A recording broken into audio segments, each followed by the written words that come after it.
Цахим хөгжил харилцаа холбооны яам, ийм Монгол агчим харилцаа холбооны зохицол хороо хамтраад скватрын талбай дээр энэхүү хүүхдийн баяр зориулсан хүүхд хамгаалтын сэдвээр үйл ажиллагаагаа явуулж байна.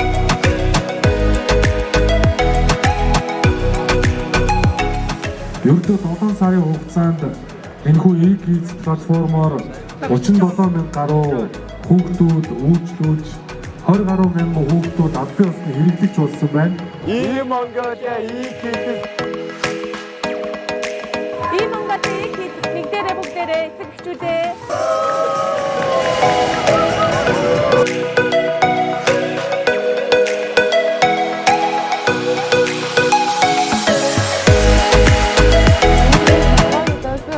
ажиллагаан дээр Stop Bullying буюу үтгийн дэвшлэлтэй засан зогсоё гэсэн аяныхаа хүрээнд илтгэл тавхаар ирсэн байна.